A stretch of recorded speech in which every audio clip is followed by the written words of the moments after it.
and to hold parents accountable, appearing to distance themselves from Democrat Mayor Brandon Johnson, who's blamed the teen takeovers on a lack of opportunity for young people. A Democrat congressional candidate in Texas facing backlash for a recent social media post that called for Jews to be put in concentration camps. Florida Congressman and member of the Combating Anti-Semitism Task Force, Jared Moskowitz, says he's extremely alarmed by the growing anti-Semitism in the country, and lawmakers need to speak out against it. You know, my grandparents escaped Nazi Germany. My grandmother was part of the Kindertransport out of Berlin. Her parents were killed in Auschwitz. My kids are not going to internment camps. So what we got to do is everyone's got to speak up, and you're seeing that, but we also got to start taking action. A newly resurfaced social media post from Maine Senate candidate Graham Plattner is stirring up controversy, showing Plattner mocking a U.S. soldier wounded in combat. Molly Lyon reports from Boston. The Democratic Senate candidate's post from 7 years ago is about this dramatic video from the helmet cam of Private First Class Ted Daniels facing off against Taliban fighters in Afghanistan in 2012. Daniels went on to receive a Purple Heart. In since deleted Reddit posts archived by the Maine Monitor in a database, Plattner calls Daniels dumb, saying he didn't deserve to live, and that, quote, poor marksmanship on the Taliban's part is the only reason this mouth breather made it home. Plattner now aims to unseat longtime Maine Senator Republican Susan Collins. Still not much change in the number of people signing up for unemployment. Despite reports of large layoffs by tech companies, the number of people applying for unemployment benefits for the first time remains little changed. New claims declined by 3,000 last week to 209,000. Continuing claims, those remaining on benefits, rose by 6,000 to 1.78 million in the week ending May 9th. The weekly jobless claims number is not a surprise. Economists were anticipating 210,000 after the strong April employment report. Janico Selda, Fox News. President Trump rededicated America as a Christian nation last weekend at an event called Rededicate 250. Steve Jordahl reports that except for the intervention of an American Family Radio host, it might have had a completely different tone. Thousands gathered on the National Mall last Sunday, called to prayer there by President Trump so he could rededicate America as a Christian nation. The president played a video of himself reading 2 Chronicles 7:14. If my people, which are called by my name, shall humble themselves and pray and seek my face and turn from their wicked ways, then will I hear from heaven and will forgive their sin and will heal their land. AFA's Sandy Rios had a hand in planning the gathering and said it was going to be an interfaith event, including imams and leaders of other faiths. She told Today's Issues that grieved her heart. I asked for a private meeting, and I spent a lot of time praying and just writing out why that would not work, why that was wrong. We are celebrating America's birthday and history. Her prayers were answered, and only Christian and Jewish clergy were invited, reflecting the true history of America. When President Trump was reading that passage from 2 Chronicles, it was that whole chapter, most of it. It gets into, and if you follow foreign gods, if you follow foreign gods, I will not bless you. And President Trump read that with his own lips. Because they forsook the Lord God of their fathers, which brought them forth out of the land of Egypt, and laid hold on other gods, and worshipped them and served them. Therefore has he brought all this evil upon them. I'm Steve Jordahl. There's more online at afn.net and on the AFN mobile app. I'm Rusty Pugh. The American Family Association's mission is to inform, equip, and activate individuals to strengthen the moral foundations of our culture. Our goal is to be a leading organization in biblical worldview training for cultural transformation. We stand on the biblical truth that all human beings, including the unborn, are created in the image of God and are endowed by Him with the right to life, liberty, and the pursuit of happiness. Thank you for standing with the American Family Association. Welcome to Today's Issues, offering a Christian response to the issues of the day. Here's your host, Tim Wildmon, President of the American Family Association.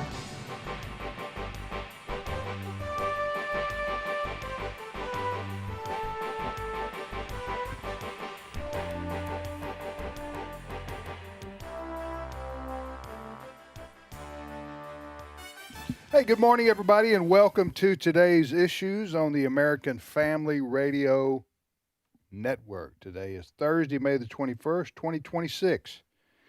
And in studio with me, I have three wise men. Well, well, we're not close to Christmas, but it sounded right. Three wise men or three blind mice. There's all kind of threes out there that I could use to describe three men in this room, but I won't.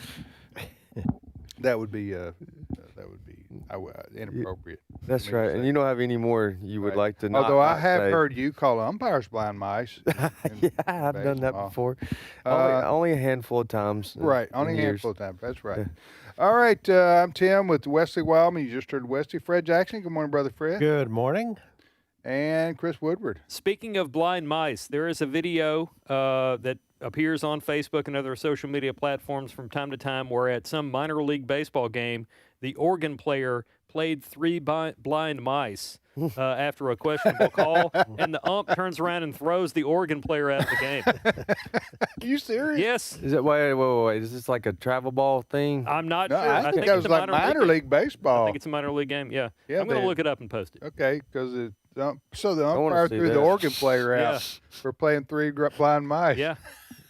There's probably an SEC fan out there that would agree with umps being blind. But have you guys started to challenge those calls now? Mm-hmm. Yeah, I want to ask you guys. We got a lot of stuff to talk about here, but I want to bring up something very, very important, and that is umpiring in baseball, which is important to the future of our country. I think. Hey, Fred, I know Wesley knows about this, and Chris probably does, but I'll ask you, since you're more of a hockey, you keep up with hockey more than you do baseball. Mm-hmm. Do you know there's a move in amateur baseball, not professional baseball yet, to have a computer-generated strike zone? Now, let me rephrase that. It's a strike zone that is accurate, that they use for the batter, which takes out the human element of the umpire, really. Huh. So that's being tested. Are you aware of this? No, I wasn't. I think it's fascinating, though. Yeah, I don't know how I feel about it, because you like the human element of an umpire, but on the other side, you want an accurate call. That's why I think the hybrid approach right now has been something I can get behind, which is you got the umpire, he makes the call, and you get 3 challenges per game, and you use them wisely. They're doing this in the SEC baseball tournament. That's what you're talking about. And they also do it in minor league currently. In minor league baseball? Yeah, that's where they started it. So they get 3 challenges, and the only 3 players can challenge it: the catcher, the batter, or the pitcher. Those are only 3 that can challenge it, and you have to challenge it within 2 seconds. You have 2 seconds to make the call. That way it doesn't slow down the game. Doesn't slow the game. So something similar is happening in hockey now too. They brought in, if a coach of a team is challenging whether a goal was valid, because a goal can be made invalid if there was an offside or what the goalie was being interfered with. So here's how it works in hockey. If the coach challenges a goal by the other side, if his challenge is proven to be accurate, then the goal isn't allowed. But if the challenge is proven to be false, that team gets a penalty. Yeah. But also in hockey, what they've done too is it's almost like government. They have a committee. If there's a questionable call by the referee, there is a committee in Toronto that does the replays from every different angle of the cameras and that sort of thing. And that committee, so the game is stopped. The committee in Toronto looks at all the wherever the game is being played. They go to this committee in Toronto. Okay. And the group of officials look at it. They make the final choice, not the referee on the ice. Right. Yeah. So I think as long as there's a balanced approach to it, what we all don't want, and what most people don't want, and for sure what I don't want, is to look up and you have robots playing the sport. It's probably going to happen.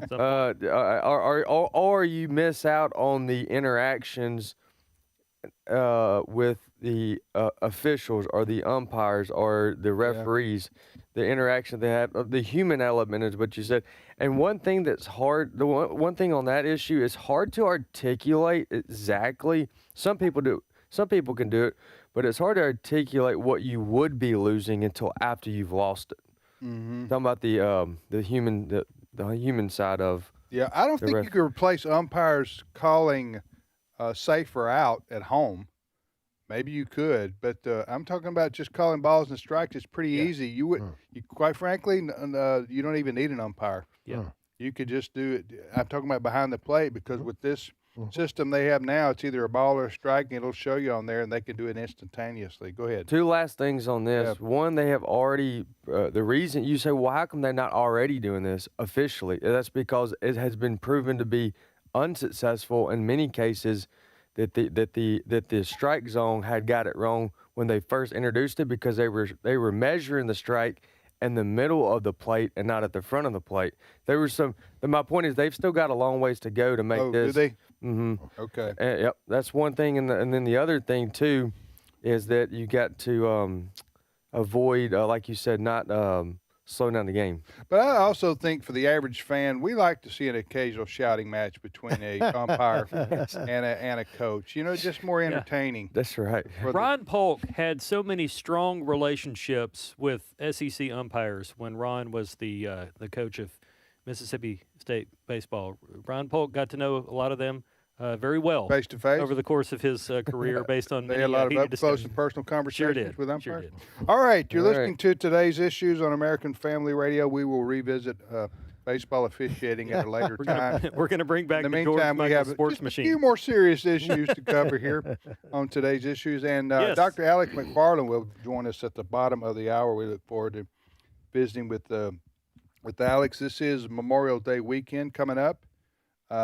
Tomorrow we'll have Trivia Friday, so we'll be here for that. But then Monday our offices will be closed. What are we doing, Brent, for the show on Monday since we're going to be out? We're airing the first hour. We are airing the Cultural Institute George Washington Man of Providence. That's for the first hour. The George Washington Man of Providence special. That's fascinating. Sir. People are going to love that. Yes, sir. And then hour two, the 11 to 11:30 Central slot, we're going to have Dr. Ray Pritchard Memorial Day special. Okay, wonderful. Nice. Well, so we got some good stuff for you on right. Monday, despite the fact that we will not be live on the air. All right, what's your first story, Chris? All right, expect to hear a lot about a lady named Amy Bach in the news today. Amy Bach is the former leader of a Minnesota nonprofit that was convicted back in 2022, 2023 for her role at the center of a staggering $250 million fraud case. Wow. She was convicted, and sentencing looks like she's going to spend the next 50 years in prison.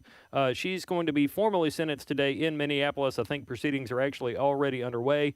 Authorities say that she ran an organization called Feeding Our Future, which claimed it helped provide millions of meals to children in need during the COVID-19 pandemic, and it turns out kids were not being fed. So she just ripped off the taxpayer, basically. Pretty much, which is one of many examples. She was convicted of this? Yes. Where was she? Minneapolis. This is not What's in the water up there in Minnesota? Good night. Every day you turn around, there's massive fraud being uncovered there. Sure is. Yeah, that's for sure. The story that we have on AFN.net right now also mentions that there were a number of Somalis have part of this web of deception. So yeah, they were taking money from our taxpayers, you and me, and for kids that didn't exist. All right. Yeah, go ahead. This it is mind-blowing what we're finding out about the level of fraud. Not only this program, fraud in Medicare, fraud in Medicaid, fraud in hospice. That's a big California story. How easy apparently it has been for years for someone to sign up and say, I'm going to start a nonprofit that's going to do this for thousands of people. And they just give names. They gave names to the federal government. Phony names. Phony names. stolen Social Security numbers, you name it, and people made millions of dollars. You put yourself in the mind of a criminal trying to take money from the government, 100, 200, maybe $1,000, $2,500. You go, you could probably get away with that. You could find a way. $250 million. That this woman was responsible for stealing? Yes, and now, she was convicted. I just want to make sure was. this isn't alleged. Correct. She's been sentenced to prison. What was her name? And again, real quickly, what was her guise? Yeah. What was she doing this? What was her? What would you call it? Okay. What was her charade? Yeah. Amy Bach is her name, and she ran an organization called Feeding Our Future, which claimed it helped provide millions of meals to children in need during the COVID pandemic. This is a Minnesota nonprofit, or was. You don't think you're going to get caught doing that? 200.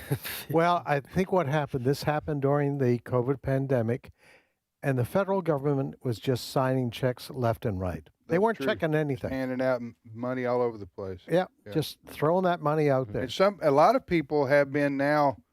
There's probably a lot more fraud that was yet to be uncovered or will never be uncovered. But we've seen these stories in the last year or two how people have been busted for the COVID-19. They applied for money from the federal government. As you're right, Fred, we all remember the federal government was handing out a lot of money. Mm-hmm. And so a lot of people applied under phony pretenses, as this woman did in Minnesota. And about every few days, you'll see somebody. They got a number for you in the news. 65 out of the 79 that were indicted have been found guilty. Yeah. 65 in just Minnesota, in Minnesota or across the country? Just in Minnesota alone. Minnesota, yeah. So, but before we get to the point where we go, okay, I'm glad they got caught. Let's just stay here for a minute. They still were able that easily to steal that amount of money with very little oversight. Yeah, I guess. Well, thank God for that young reporter. man. That's right. What's his name? Nick Shirley. Nick Shirley. I mean, my story. I've mentioned it before. This is one of the most amazing ones. People in Minneapolis applying for daycare subsidies from the federal government. In one case, you had a Somali woman who set up a daycare to take care of her friend's 3 kids, and her friend set up a separate daycare to take care of her other friend's 3 kids. Okay. And they were subsidized thousands of dollars every month. So it was 2 moms, Somali moms, taking care of each other's kids, and they were paid thousands of dollars. Yeah. Every month. Well, there are some kids that you're gonna have to pay me thousands of dollars to watch. I mean, I don't, I don't think that's fraud. I think everybody has that kid in their family. Being fair is all that is, right? Call you mama. Well, again, glad. On one hand, you're glad they're being caught and there's consequences for the action, so that's good. But but the irony that all this is taking place in these deep blue states. Yeah. Well, I will say this too, and there's, this is one of the things you say, and there's not a lot you can do about it except just be frustrated and hope people get caught when they steal money from the government. But there's so much fraud, and because our federal government is such a behemoth, and there's so many millions and billions and trillions of dollars. Government is formally indicting former Cuban President Raul Castro for murder. Guys in Chris, you and Wesley's generation, but that Cuba, of course, 90 miles south of Miami, is a communist country. Really, no threat to the U.S. and hasn't been for a long, long time. But yeah, it's hard to think of a communist country just 90 miles from our shores. But this Castro is a name everybody's familiar with. The brother of Fidel. Fidel Castro ruled with an iron fist over the country of Cuba for a long time. Well, when he died, his brother took over, and his brother now is 94. But his brother is accused of, you mean shooting down aircraft that had people trying to flee his country on, or how does that? Well, people that had fled the country. Yeah, he called for he called for basically the murder of civilians. What was happening was there was a civilian group that was flying from the United States to Cuba to get people to bring them to freedom. Okay. And we're talking, the planes we're talking about, the U.S. planes we're talking about, were like Cessnas.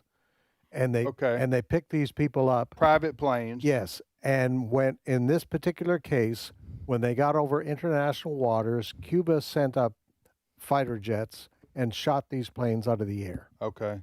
That's what he's being charged with. The guy's 94 years old. Right. So are you gonna go over there and extradite him like they did Maduro? That was kind of discounted yesterday because of his age. Yeah. No, but I'll tell you what, I watched the live news conference yesterday with the acting Attorney General Blanche down in Miami. There were Cubans there who were crying. Mm-hmm. They said, we have been waiting. We've been waiting for 60 years for some degree of justice here. Okay, I got you. It's Cuba. It's an incredible country. I had the opportunity to go there a few years ago with Trans World Radio. We traveled the whole distance of that island. It's absolutely beautiful. The potential there is incredible. Mountains and I tell you, beaches. It's absolutely gorgeous. It could be a tourist haven. It could be, no question. But it's also an example, and I wish some of our left-wing socialist kids that are being indoctrinated in this country could be taken down there, because it is third world, the economy. People as poor as dirt. Mm-hmm. These socialist communists that took over. And here's the thing with communism, the only people who do well with that are the leaders. Yeah. Everybody else is subject. But they promote communism in the name of helping the poor, economic fairness for everybody, and and helping the poor. Yeah. But actually it causes more poverty. Absolutely. Yeah. So do they have a lot of 1950s cars? Oh, that's the first thing. We landed in Havana. Yeah. And the first thing you see is the old Chevys, late 50s, early 60s vintage Chevys with diesel engines. Because it was after that we stopped trading with them, right? Exactly. So they no longer get new U.S. cars. Yeah. Well, what happened was the engines go. Right. And they're getting diesel engines from Russia. Okay. And so they're sticking diesel engines in the Chevy Bel Air, and it's horrible. Those they stink to high heavens.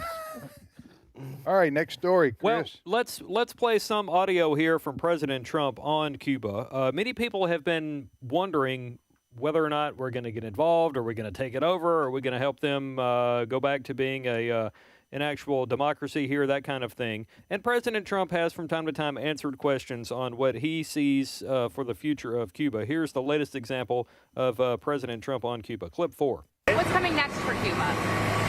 Well, we're going to see. It's a failing nation. You see that. It's falling apart. We're there to help the families, the people. And again, a lot of those people are related to me in the sense that I've had such a great relationship with Cuban Americans. On a humanitarian basis, we're there to help. Marco Rubio also has been giving out messages to the Cuban people, trying to encourage them. He's of Cuban descent. He sure is.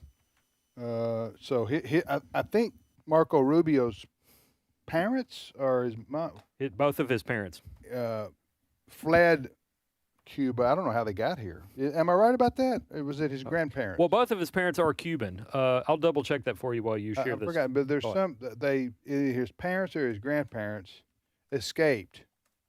And a lot of people escaped on rafts. Yes. Mm-hmm. And they went out in the shark-infested waters of the Gulf of, is it America or Mexico? I don't know. Gulf of America. Or what? That might not even be the Gulf of America. That may be the Strait. Anyway, it's the water, but they went out in the water between it's Caribbean, the water between Cuba and it's 90 miles, and they went out on built floats. Yeah. And rafts. A lot of people over the decades have tried to escape. That's how bad they wanted to get to the U.S. And escape communism and the brutality of it and the poverty of it. They wanted to come to the U.S. And then the history there in South Florida of Cuban Americans, those who escaped, and then the life they built for themselves when they had an opportunity is just amazing. They've got they're restaurants and businesses, and they're thriving in under a free enterprise system in the U.S. Go ahead, Fred. Yeah. No, and that's why this news conference yesterday had, I think there was a couple of hundred there, Cubans. Southern Florida has a huge Cuban population, Miami area. And they're very conservative too. Very conservative, mostly Roman Catholic. Yeah. Very, very strict Roman Catholic. And they have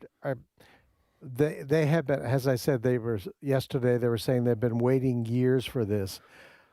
Success of Democrat and Republican presidents have done nothing. And finally, President Trump deserves credit for trying to do something about this. You mean to liberate? To liberate. I think there are talks going on in the background. Marco Rubio, Secretary of State Marco Rubio, is holding talks with people that he believes can help bring about regime change there. Yeah. You just wonder when Castro dies, not Fidel, he's already dead, his brother. What's his dad, Raul? Raul, that's the one. 94 years old. You just wonder when he dies if that will be the opportunity for Cuba to completely change over. Right. The current leader is named Miguel Diaz-Canel. He's the current leader of Cuba, but he's much... His middle name, Root. What's that? Root Canal. Yeah. He's the current leader. He's very Castro-like. By the way, I did look it up. The timeline is under dispute, but Marco Rubio's parents are the ones that came to the U.S. I say it's in dispute because the Florida Democratic Party and CBS, perhaps in an effort to side with the Democratic Party, they say that his parents might have actually come here a couple of years before the Castros took over. But either way, they did come here for a better life. Yeah. All right, you are listening to Today's Issues on the American Family Radio Network. Tim, Wesley, Fred, and Chris, we're going to take a short time out right here.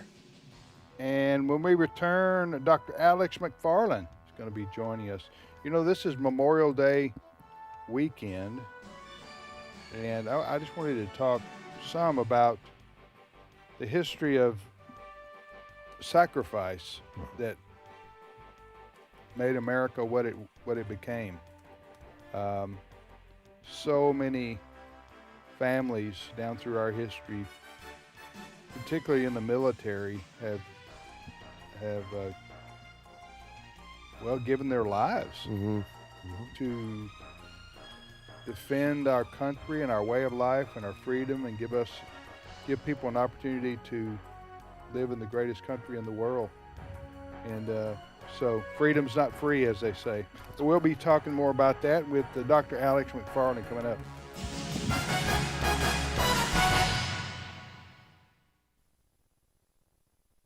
It's my turn.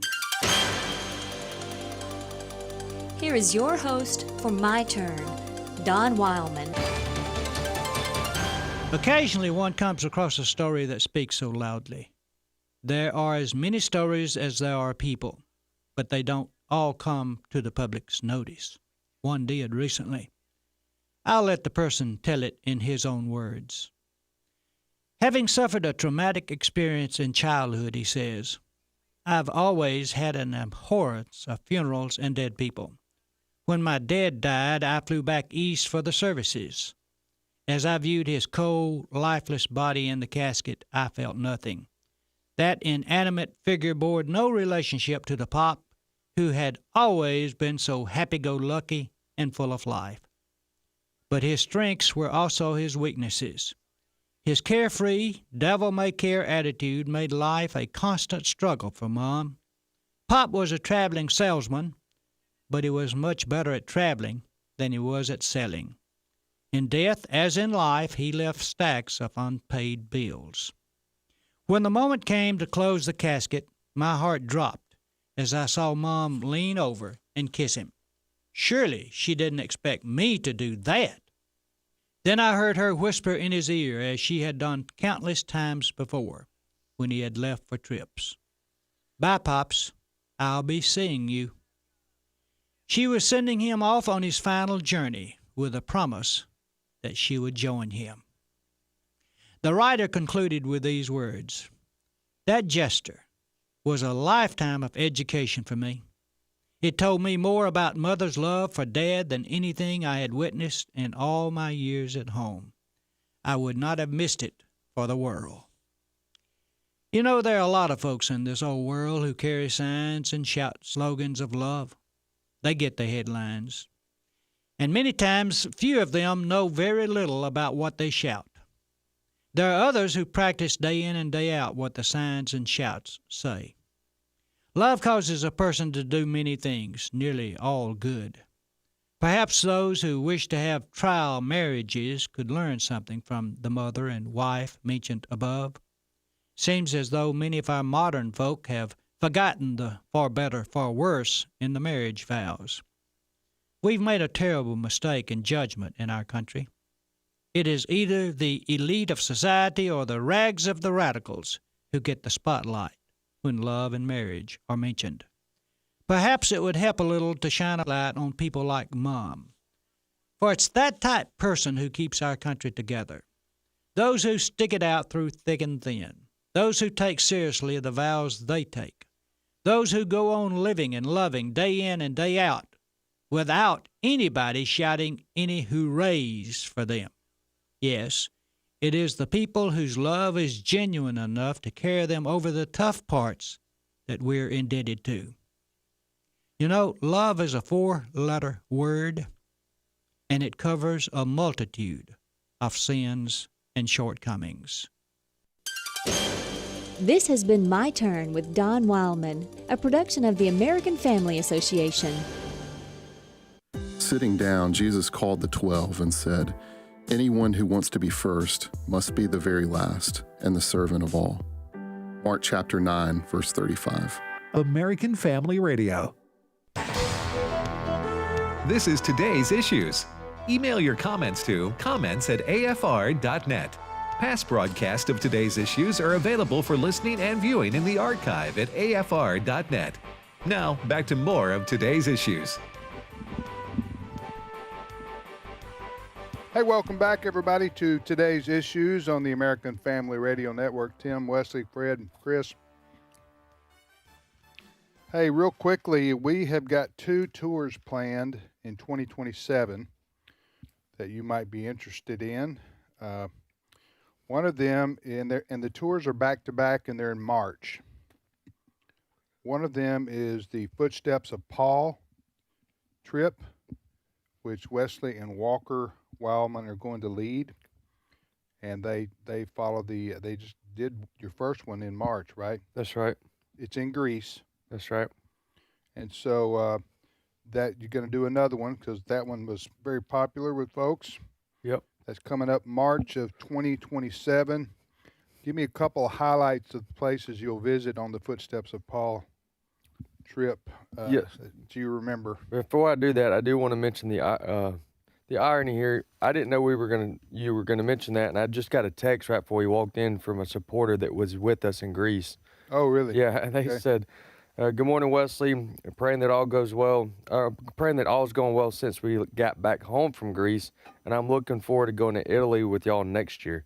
Now he said a couple other kind words, but so we've already got several people coming up, and that just got that text as we walked in from a listener. But as far as the highlights from, give us a couple of things that you'll be seeing on the Footsteps of Paul tour to Greece that you and Walker are leading. Anything and more from, and I'll give exact names in a minute, but if you were to go read Acts chapter 15 through 18, everything in there we go see, plus more. And some of those names would be, we go to the Lydia's Baptistry. We spend an entire day in Philippi. We go see like in Philippians, the book of Philippians. That's right. Yeah, okay. Philippians, Thessalonica. We go to Corinth. We go to Athens. Wow. We go to Mount Olympus. We go to St. Paul's Bema. We go to the We go to the site where Paul was imprisoned. Mars Hill. We go to Mars Hill. We go to the Olympic. We pass by the Olympic Stadium that they built for the Olympics. Right. And you can run in there if you want to, right? You can. If you want to do a little marathon with the group. Nobody's there, though. It's an empty stadium. Oh, okay. But anyway, it's full day in Corinth. Yeah, it's a fascinating trip. And that's called the Footsteps of Paul tour in March of 2027. Now, your mom and I are going to lead a tour of Italy. And so we're going to do, and that's also in March, and it's back to back with the Greece trip, the Footsteps of Paul trip. So that's going to be in March as well. So that there are some people who want to do both. They want to go on the Footsteps of Paul Greece tour and then come with us on the Italy tour. So we've arranged for a flight. It's probably an hour. I don't know how long that would be. Hour and a half, maybe something like that, from Athens to Venice, because we're starting our Italy tour in Venice. And so we're going to go to Venice, Florence. We'll see David, the Michelangelo sculpture, the world famous, among other things there in Florence. And then we're going to go to Pisa. What's famous there, Fred? Leaning Tower. Got a leaning tower. They never intended it to be leaning when they built it, but what they did was create a tourist destination that would last for centuries. Yes. By making a big mistake architecturally. See how that works out? What happens when you go to the wrong engineering school? So we're going to Pisa, and then we're going to Rome, as they call it, the Eternal City. We're going to the catacombs. Nice. Where the Christians were imprisoned, and we're going to see Sistine Chapel, the Colosseum, Trevi Fountain. Just so much to see just in Rome alone. So anyway, if either one of those tours, the Greece or the Italy tour, interest you, or you want to go on one of them, the website is tours.afa.net. That's right. So tours.afa.net, tours.afa.net. I posted this for you on the Facebook. Okay, great. So we also link to it on our Today's Issues You can Facebook pay me in page. Slices of lasagna. That's it, lasagna. Yeah, we are calling the Italy tour "Make Lasagna Great Again" tour, and we're looking forward to that. So we're definitely going to eat some real Italian food. Make Ed proud. Yeah. Ed Vitagliano there. That's where his family. Actually, Ed's mom was Greek, and his dad was Italian. Yep. So he's got the best of both food worlds right there. He can eat a gyro for lunch and have lasagna for dinner. Doesn't get any better than that on earth, I'm going to tell you right there. I'm eating spaghetti today, leftovers. Spaghetti? Yeah. Good spaghetti with good meat sauce is good too. I know that sometimes you get asked for spaghetti and they say, do you want meat sauce or what's the red stuff they put on there? Marinara. And I'm just offended by that. I just tell the people, how do you want spaghetti and not want meat sauce? Right. Or some people want meatballs, but just to put marinara, that's only half of what you need. That's right. On real spaghetti. Which is why it's not real spaghetti, but go ahead. That's right. No, that's a good point. So I just wanted to point that out. You're listening to Today's Issues on AFR. Again, that website for more information on the 2027 tours. And they do cost money, and they ain't cheap. Neither is gas. Right. So I'll just warn you there. If you want sticker shock, you're going to go there and you're going to go, good night. Some people are going to say that. Other people know, hey, things are going up and the cost of travel is going up. But as they say, you only live once, and if you got a bucket list and you got the money to go, I would go see the world, some of the world anyway, because there's a lot of fascinating things to experience. And our tours are best. We stress Christian heritage and Christian history, although we do see a lot of things that are just cultural. Yeah. The Leaning Tower of Pisa has very little spiritual significance, but it's fun to go to, right? Yeah. And let's be honest, food is spiritual for a lot of people. Amen. It's a spiritual experience, so you got that too. Say it louder for the Baptist. All right. Okay. I don't know. We're going to have casseroles over there like you Baptist people do, but we'll have something similar. That's a Baptist baby's first solid food is a casserole. Casserole, some kind of casserole. All right, tours.afa.net. Joining us now is our good friend Dr. Alex McFarland, co-host of Exploring the Word, each afternoon here on American Family Radio from 3 o'clock to 4 o'clock Central Time, when he and Brother Bert Harper dive into the Holy Bible, and they explain it to you for those who are looking for a live on-air Bible study. Exploring the Word is excellent. Good morning to you, Alex. Good morning, everybody. Have you been to Greece or Italy before? No, and I really want to go because I want to go to Mars Hill. But why do you want to go to Mars Hill? Well, in Acts 17, the Apostle Paul went up there and he did some apologetics-based evangelism, didn't he? Mm-hmm. He did, and we got to go. We got to go there. I remember that. Very vividly. That's on the Acropolis, right? Acropolis, that's right. There, the Mars Hill is right below it, about 100 yards. You can see it from the top, and at night it's even more. We went to see it at night and in daylight. So during our free time, you can see it from your hotel, or couldn't. It's beautiful. The Acropolis, the Parthenon, is built on top of the Acropolis. The Acropolis is the quote mountain or the hill, that's right? Yep. And then Mars Hill is a right part below of that. That's I right. got you. I have been there. Do remember that. Like I said, Acts chapter 15 through 18. We every stop. Yep, and we do it in that. We do it in pretty much that order. Yeah. So Corinthians, Thessalonians, and Philippians, Athens. Wow. All right. So Alex, wanted to talk to you for just a minute. I know you're a student of history too, and American history. We will be celebrating in our country Memorial Day on Monday, and for a lot of people, they won't even think about what the nature of the holiday is about. But it just kicks off summer for a lot of people, and barbecue and swimming pools and beach time and vacations and schools out and all that, and that's all wonderful. It's part of Americana. But the main reason we have Monday as a federal holiday is because we want to remember. And Fred, I'm sure you guys have something similar like that in Canada, right? Last Monday of this week.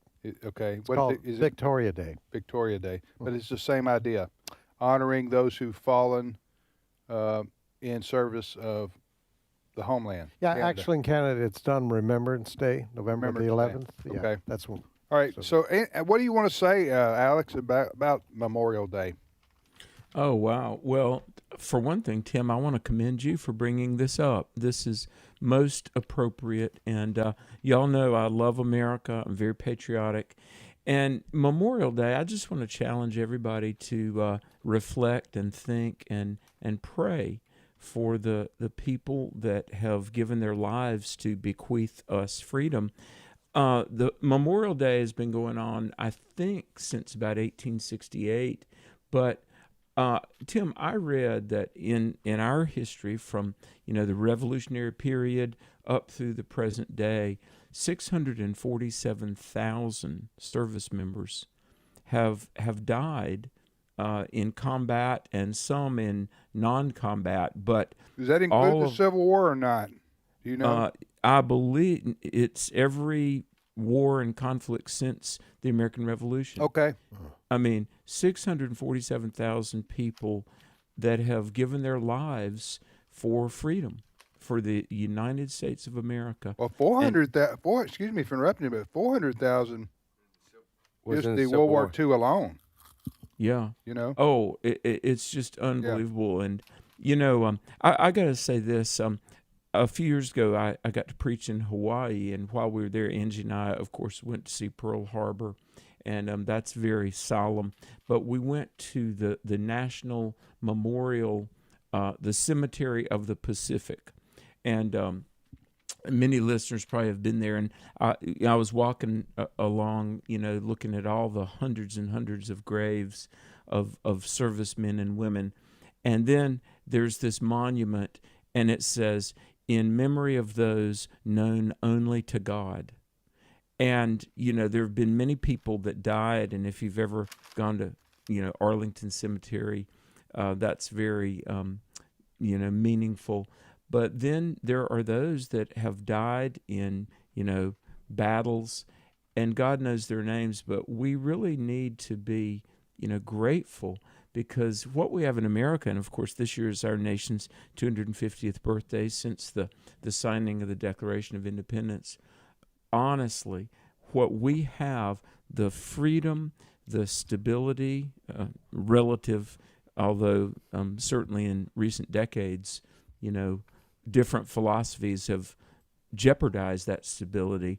But we are so blessed, and with great blessing comes great responsibility. Yeah. And so this Memorial Day, let's pray and thank God, and then ask, Lord, what can I do for God and country? Absolutely, and we need to remind our children and our grandchildren sometime this weekend. Monday would be the day why we have the holiday. Because they need to understand the sacrifices that were made for our freedom, our liberty, and our way of life.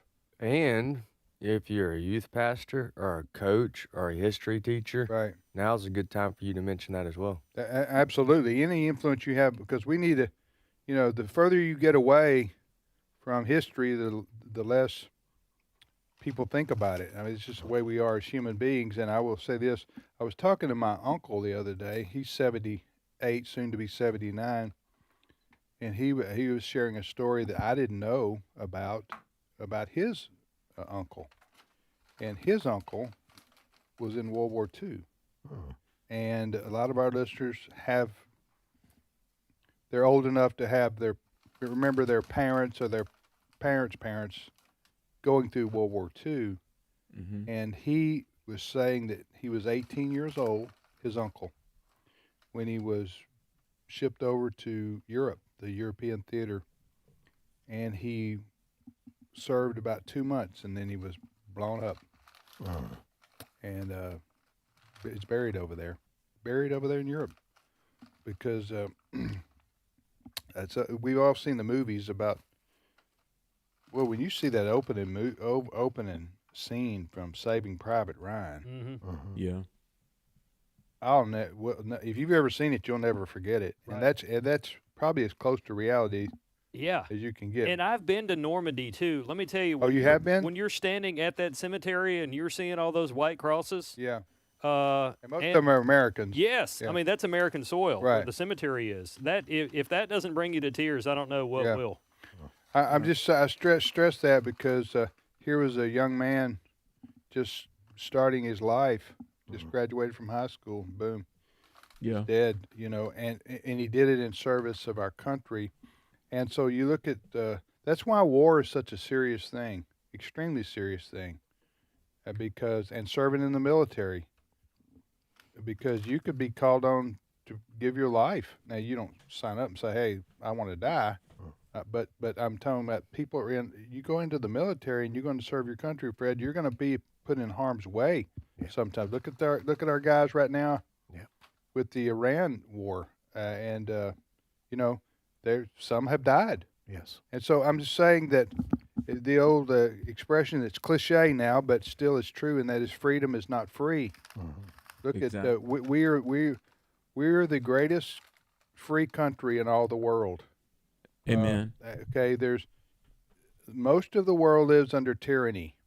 Let's face it. China, communist China, is tyrannical, dictatorship, brutal. You have the Middle East. So much of the Middle East is ruled by Islamic. North Korea, Russia. North Korea, the Islamic theocracy rules much of the Muslim world in the Middle East. You go to Russia. Russia is ruled by Putin. I mean, his henchmen. I mean, yes, the Iron Curtain fell, but it was really replaced with still a dictatorship. Putin's been there forever. So I'm just saying, so much of the world is controlled, doesn't have the freedom that we enjoy. Go ahead, Fred, and then Alex, you comment after that. I tell you, too, I am delighted that the Trump administration came in and brought back instilling some pride again in our military. What happened during the Biden years in our military is and the Obama years. And really. Obama is criminal, especially with Biden going at what they made our military people do during COVID. You don't take the shot, you don't have a job anymore. Right. You're out of here, shaming them. And then, of course, the Biden administration saying, hey, there are elements of terrorism inside our military. It was awful. It was horrible. I remember that. And it was horrible the way the standards dropped for recruits. We were sending people to pre-boot camp, boot camp, because they didn't care about that. It was horrible. But the Trump administration, I thank God for Pete Hegseth. Pete Hegseth. They brought back patriotism. Yes. And pride in country. And pride in country. And pride in the military. I love what Pete Hegseth has been doing. He's joined the troops for morning exercises. Yeah. He's out there doing push-ups with them. Well, he's also said the woke stuff is just not going to, we're not going to tolerate it. Is gone. Yeah. So thank God for what the Trump administration has done. Is they did save the military. The election did save pride the military. again. Yeah. Recruitment has gone up. Yeah. Remember what happened? Recruitment even amongst military families. Military families used to encourage daughters and sons to get in the military. That kicking them out of the military because they wouldn't take the COVID shot, the COVID experimental shot, which is unforgivable. Go ahead, Alex. Well, let me just say this, that what the left has done in recent decades is treason. I mean, just framing America as a failure, the rhetoric that America is structurally racist, framing this endless mantra that is anti-free market economy, eroding, English as the national language, and really normalizing political violence. And we need to cherish America. So many young people that, I'm very privileged to be in front of thousands of young people every year and for 25, 30 years. And obviously my number one message is the gospel. But I talk about America and patriotism. And I love, and all the speakers that I book, we challenge these young people to find your niche, and whether it's business or education or ministry or medicine or government, but as a Christian, go into the realms of American society and make a difference for God and country.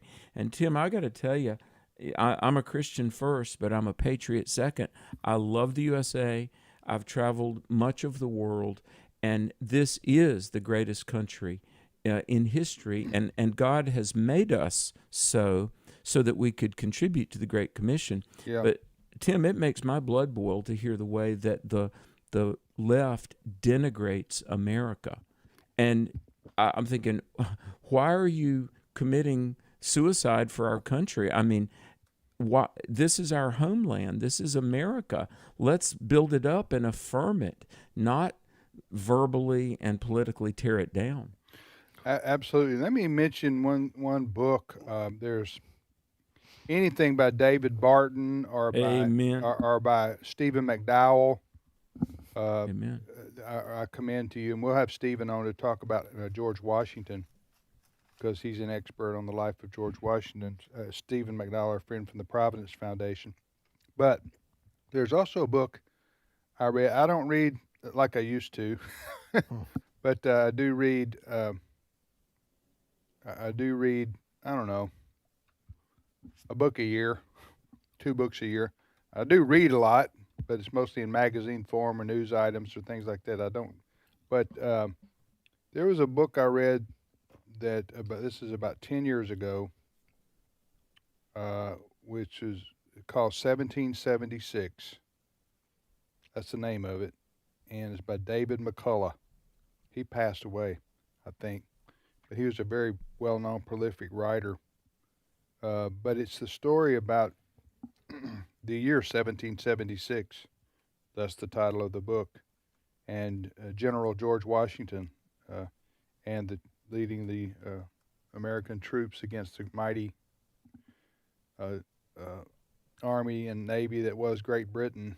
And it's just, I don't know if David McCullough was a Christian, but he does acknowledge the providential aspects, the undeniable hand of God, but the sacrifices that these people made, our forefathers, our early, to birth this country, was just the harsh winters they went. I mean, oh yeah, they went through. Not they were doing it for posterity.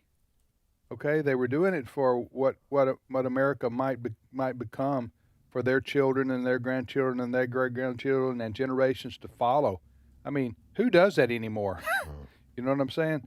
So obviously they wanted to win the war for their own freedom then and there against Great Britain, but really they were fighting for. And you got to remember, average lifespan was probably 50 years old back in those days. I'm talking about in 1776. Anyway, it's a fascinating book. So if you want to read a book this year that commemorates and captures our 1776, the year that our country was birthed officially, then read that book by David McCullough. All right, you're listening to today's issues on American Family Radio. We got about a minute left. Alex, anything else you want to say? Well, yeah, the David Barton has a great book on the lives of the founders, and probably the oldest guy during the Revolution was Benjamin Franklin. At the time of the signing of the Declaration, Benjamin Franklin was 70. He went on a trip through the winter. He went to Canada with several men to try to get Canada to help us, and they wouldn't. And it was so severe. One of the men, 20 years younger than Benjamin Franklin, died on the trip through the snow to Canada. And like you said, the sacrifices and the physical pain and rigor they went through to win our freedom. And then we could talk about so many other seasons of our nation's history as well. But I love this country. We all should, and we should be good stewards of it. Absolutely. The other book I would recommend is called George Washington, the World's Apostle of Liberty, by our good friend Stephen McDowell, and we'll have Stephen on to talk about that. Now, Brent, you say Stephen's special on George Washington's Monday? Okay, so Monday, as in Memorial Day, from 10 to 11 o'clock, we'll have Stephen McDowell, and what's the special? George Washington, Man of Providence. Man of Providence. So you will love that. I'm sure you will. On Monday, listen to Stephen McDowell's expose on and radio documentary, if you will, about the life of George Washington. All right, Alex, so what are you and Bert covering this afternoon? We are in Ephesians chapter 2, but we're going to do questions today. It's going to be Thursday Thunder, so we'll take questions for all of the show Thursday today. Thunder. Yes, that's right. Sounds like a wrestling match. Down at the Coliseum. Or, big trucks. Yeah. But it's a study of the Word of God this afternoon, 3 to Amen. 4 o'clock Central Time. We'll be back in a minute, everybody. The views and opinions expressed in this broadcast may not necessarily reflect those of the American Family Association or American Family Radio. Faith, family, freedom. American Family Radio. Getting married, starting a family, their eternal values and ideals. These are core values that shaped this country for so long. These are values and ideals that are rooted in Scripture. They're eternal values and ideals. At the Core with Walker Wildmon and Rick Green, where culture meets biblical truth. Weekdays at 1 Central on AFR. This is American Family Radio, a listener-supported ministry of the American Family Association.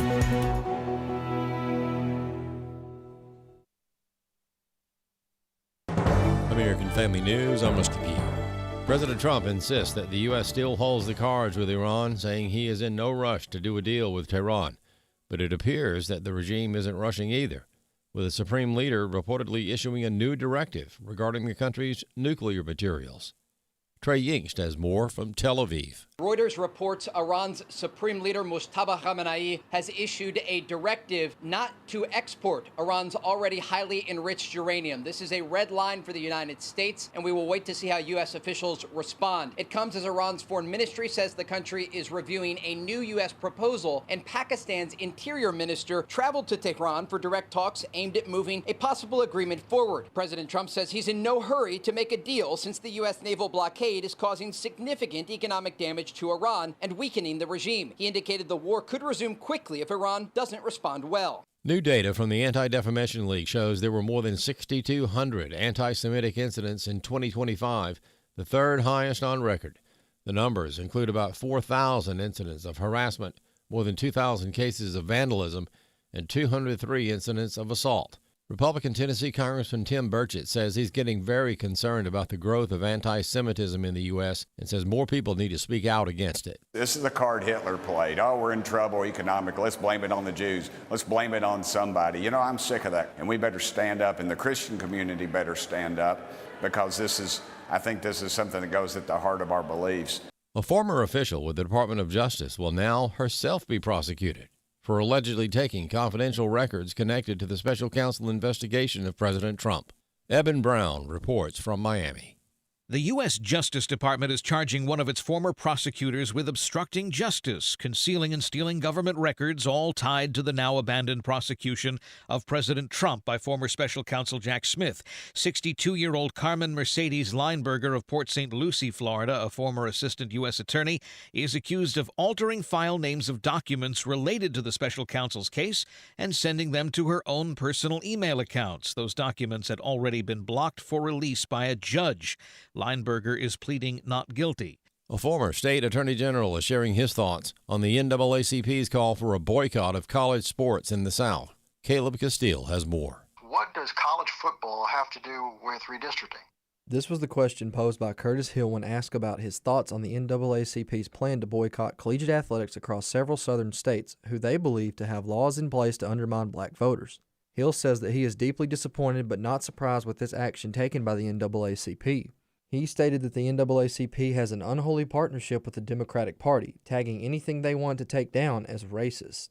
Hill, a former attorney general for the state of Indiana, also noted the organization's decision to call out 7 southern states, however choosing not to call out the redistricting in California and Virginia, plans that are believed to leave more power in those states towards the Democrats.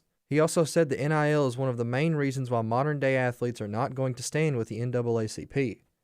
And whether it's for a noble cause or not, to think that a young kid who has an opportunity to make hundreds of thousands of dollars, or in many cases millions of dollars, to turn that down for some type of social justice product, that's just not going to happen. I'm Caleb Castile. Tens of millions of Americans are set to hit the road and take to the skies for Memorial Day weekend, which AAA says will be record-breaking despite high gas prices. Chanley Painter reports. AAA predicting a record-breaking 45 million people will be traveling at least 50 miles for the holiday between today and Monday. That's up from 44.8 million last year. Driving is the most popular way to travel this weekend, and more than 39 million people are expected to hit the roads. That's up 100,000 from last year. And this afternoon is expected to be one of the worst times to hit the road, along with Friday and Monday afternoons. And of course, the best time to hit the road is today after 9 p.m. Eastern. Gas prices are also higher than last year, when the national average for a regular gallon of gasoline on Memorial Day was $3.18. Current pump prices, national average of $4.56. More news available online at afn.net. And download the AFN mobile app for your Android or iPhone. I'm Rusty Pugh. If we lose this cultural war, we're going to have a hedonistic, humanistic society. Discover the story of the culture warrior Don Wildmon and how he went head-to-head with Hollywood, Playboy, the homosexual agenda, and the Disney empire. The movement Don started paved the way for Christians to boldly stand for truth and righteousness in a hostile culture. Watch Culture Warrior today for free. Visit culturewarrior.movie. Today's Issues continues on AFR with your host, Tim Wildmon, president of the American Family Association.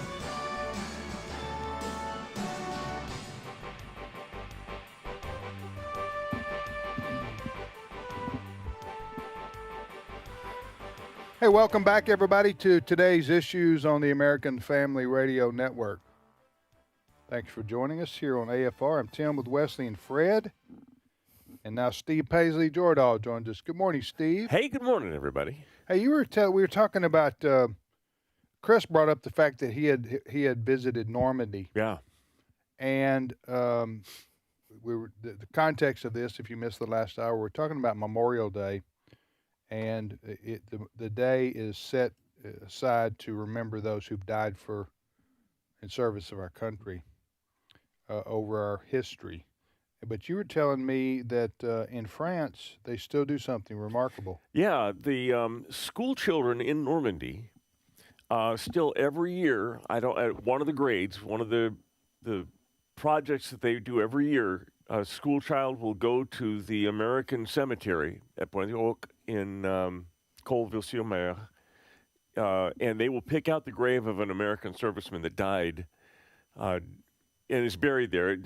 More than just D-Day soldiers are buried there, but a lot of D-Day soldiers are. Anyway, they'll pick out the gravesite of one of the American soldiers, and they'll do research on that soldier using the internet, and they go back to military records, try to retrace his steps during the war. And then at the end of the year, they will go back to that gravesite, and they will stand and give a presentation of that. And then they will send that presentation, video, I believe, and as much physical material as they could gather, and send it to whatever family of that soldier that they can find that's still living in the United States, grandchildren by now and everything. It's a tremendous. They value the sacrifice that the Americans made in Normandy on that day. Still to this day, it's remarkable. Well, the British were there. Yep. The Americans were there, and Fred, the Canadians were there, yeah. There were 5 beaches. Great sacrifice. So what is the story of that? Can you add anything to that? No, they acted together. The dedication, I want to go back to what you talked about a while ago, Saving Private Ryan. That's a great film.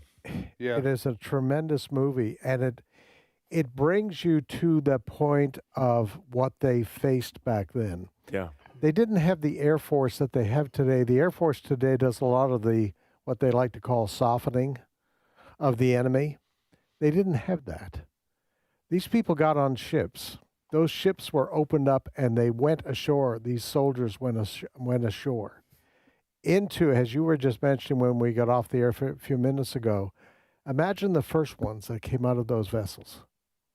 And they faced that fire from the Germans who were up on that hill. It's hard for us to imagine. Yeah, they probably knew they were going to die, or chances are they would die or be maimed. Yes, because they're the first ones off. Yeah. Somebody's got to go first, and these guys that went first that day. And can you imagine the burden too on? It was Dwight D. Eisenhower, right? Mm-hmm. The Allied forces having to make that call. Yeah. Am I right? I am right, right? Yes. Okay. General Eisenhower. General Eisenhower was the one that made the final call of yes, we're going. When to go? The weather. They were going to go the day before, but it was kind of fogged in. The English Channel was. That's correct. So they had to delay it, but then he made the call, and it was something that they knew had to be done and had to be right too, because had they failed, then.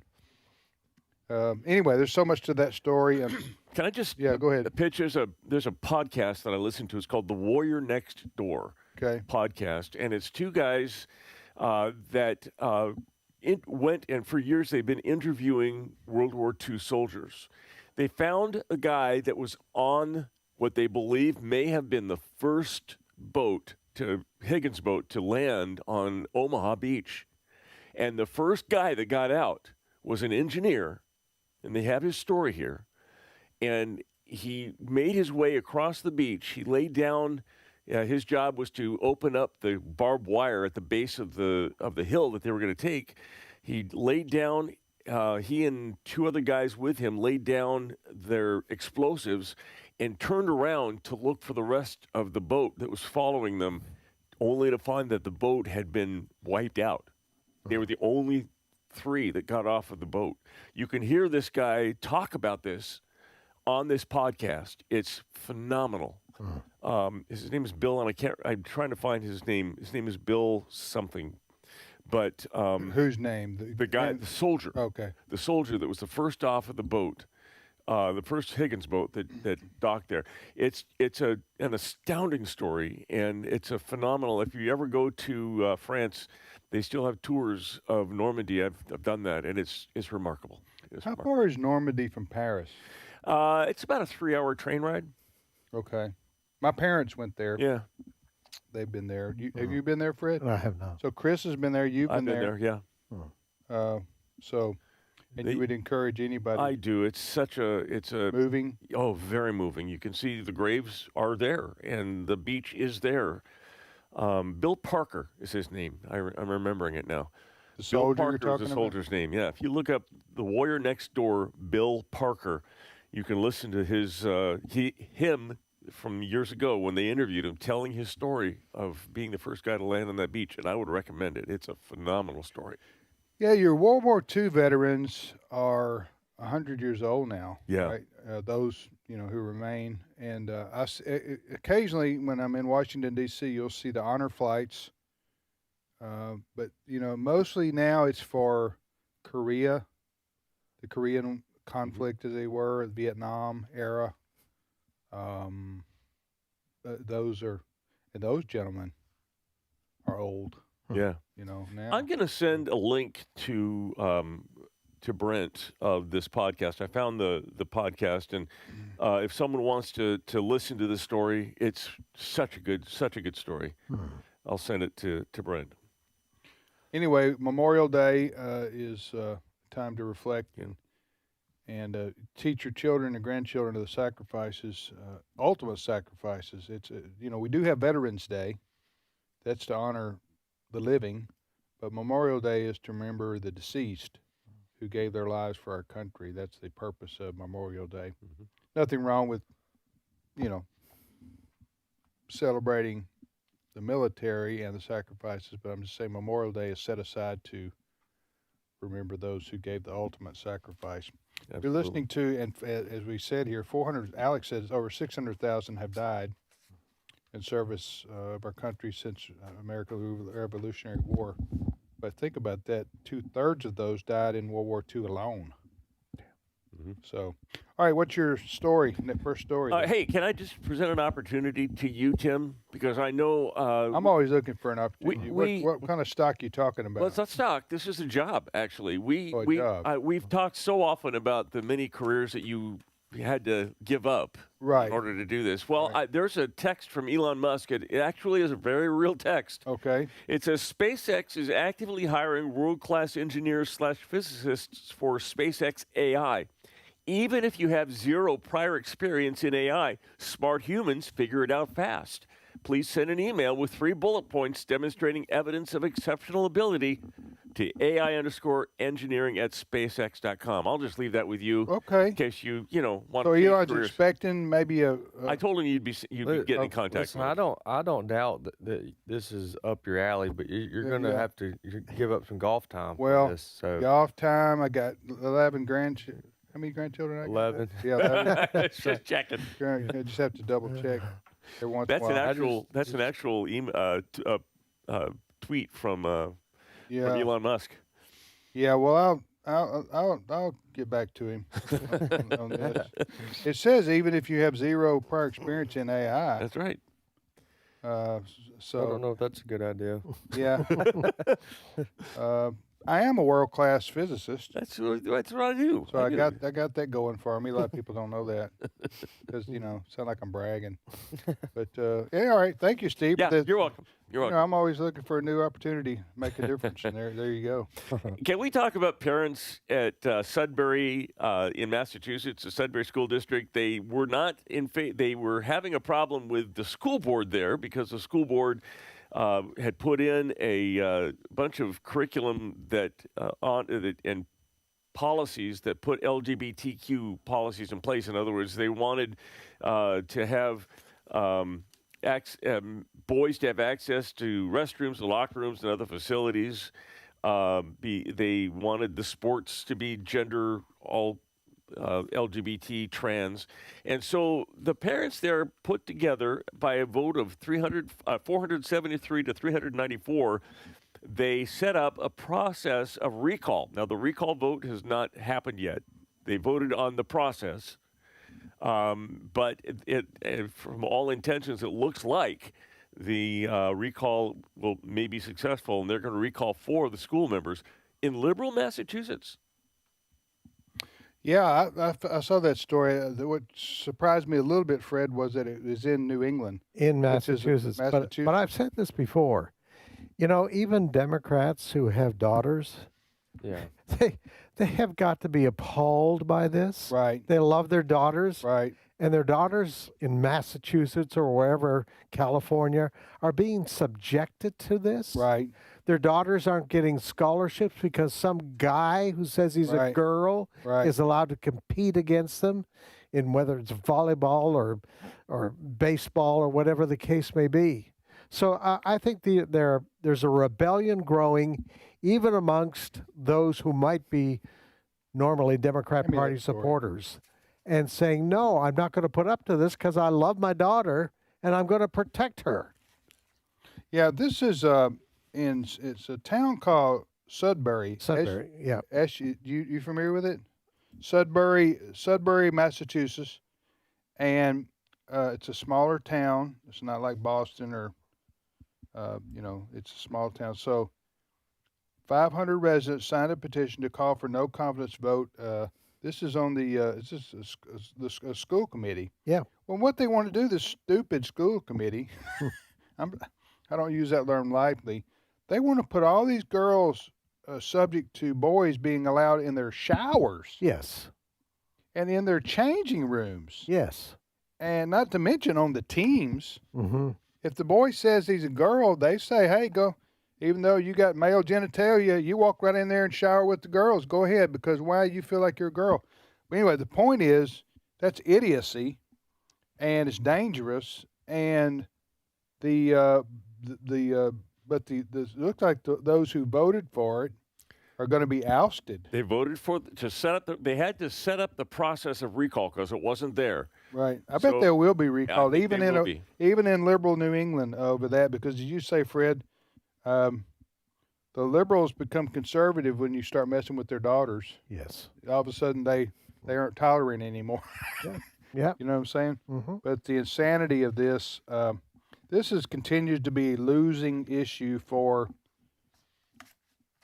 well, not all Democrats favor this kind of craziness, but it's a losing issue for the progressive wing of the Democrat Party, I should say.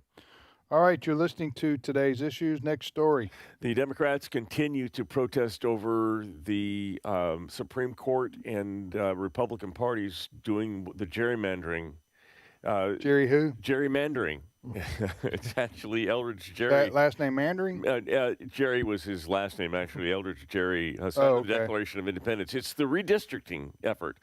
And so the Supreme Court said that Louisiana could not redistrict.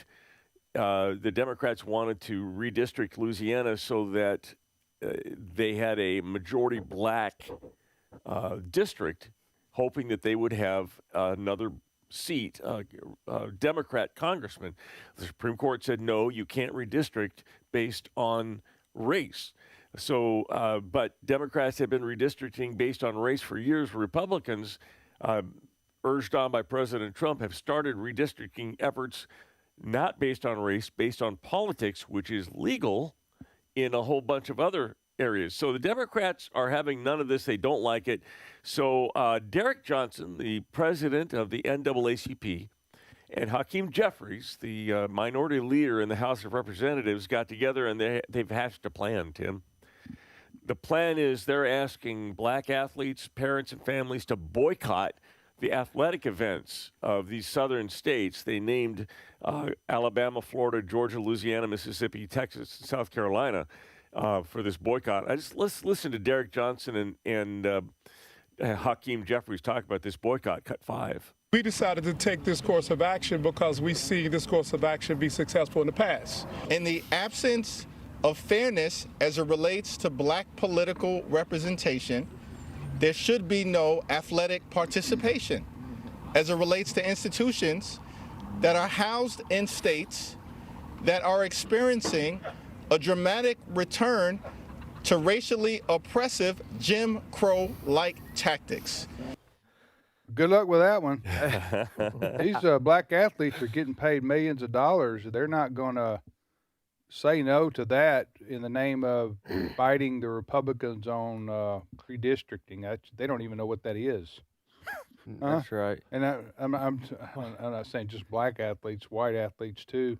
But in this case, this is NAACP calling on black athletes to give up their paychecks and join their cause. Go ahead.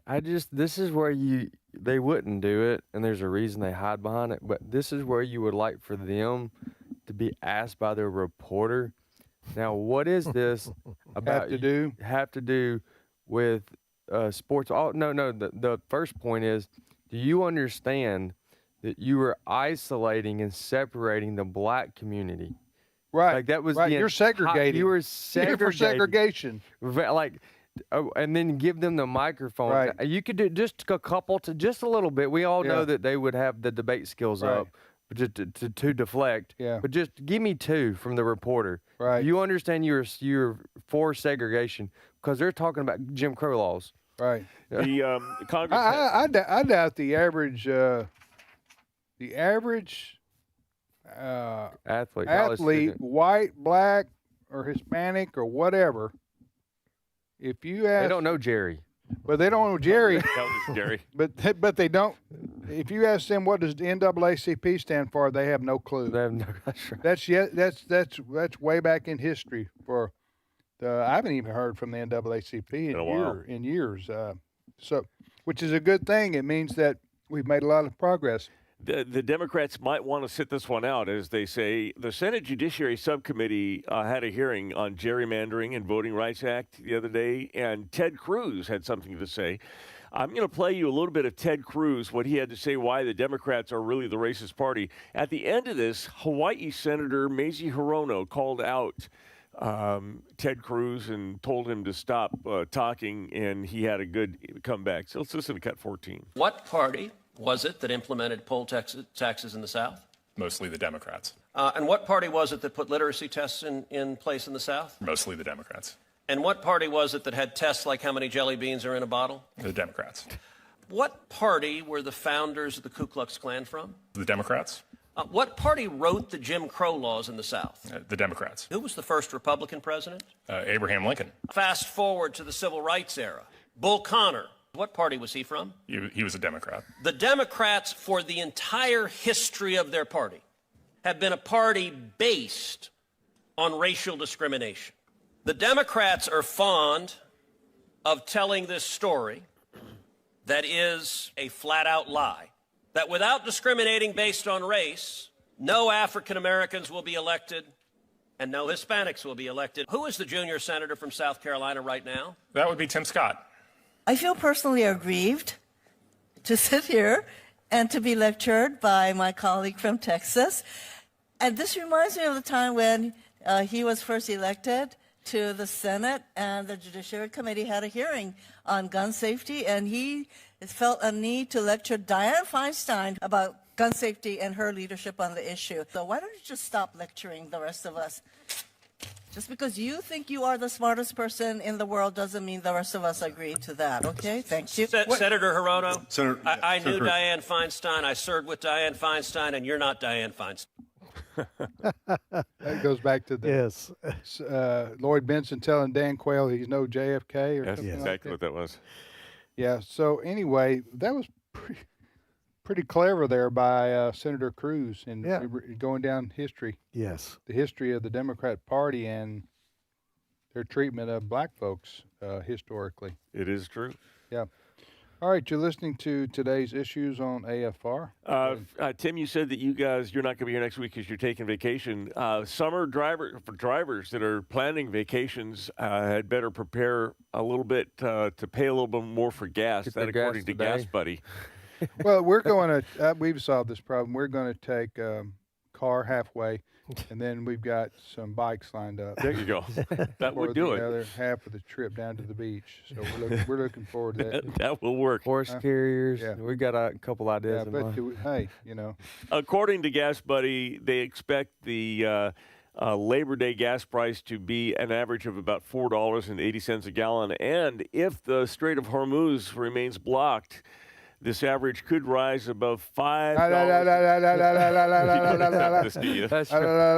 Tell me when he's through. He's through. Is he through? He's through. Okay. All right, Steve, sorry I interrupted you there. That's okay. I don't remember what I was saying. Yeah. It's 5 plus, right? No. So anyway. It is kind of scary. Yeah. I mean, we've gone through, the Iraq War. Yeah. We went through a time, but I can't remember even at that period when I would fill up a car that it dials over $40, $50. I went as high as $50 the other day to fill, and I have a small SUV. That's what I have, 6-cylinder. I mean, it's hard. I don't want to talk about filling up my Mustang. It takes premium gas. Yes. Did you guys in Canada have the gas shortages in 1976? I remember having to get up at 2:00 in the morning to go get gas because they were out of gas at stations and everything. And I haven't looked at what the price-adjusted price of gas at the time was. It never. I don't know if it got over $1 a gallon. It might have, but this was 1976. I remember having to fill up I was driving a Ford Pinto. Yeah. And really? I had to get in line at 2 in the morning. Didn't explode? It didn't. I'm here a survivor of the Pinto. It was that car. Yes. The gas prices and the Strait of Hormuz, all this has to be fixed pretty soon because I'm running out of patience. It needs to. I think you're in the majority. I think even a lot of President Trump's more ardent supporters are ready for this thing to be wrapped up. That's right. Because we're just sitting there, and it just seems like it's a stalemate. And so I don't know. We don't know. I thought it would be getting over by now, Fred, but it's just. Don't you think the President Trump needs to? Oh yeah. Cut fish or cut bait. Fish or cut bait. I will speculate and say we've got about another month of this, and then things have to wrap up one way or the other. Okay. Yeah, I said 2 or 3 weeks ago Memorial Day was my marker for that's mine. For one way or another, because if price gases go up to $5, then the Republicans are going to get wiped out in the fall. Yep. Yeah. And President Trump is not going to be able to do anything hardly at all. So because his numbers are going to go way down with the general public. Not hardcore supporters of his. They won't. I don't think it'll change them much, but he'll lose the people in the middle who, they're going to go against whoever's causing their gas prices to go up, and they will blame that on Trump and the Republicans. So that's right. But I'm sure President Trump knows this. He's been advised this is going to happen if things don't turn around. We'll be back tomorrow with Trivia Friday. Thanks to Steve, Fred, Wesley, Alex, Chris, Brent, and we'll see you tomorrow.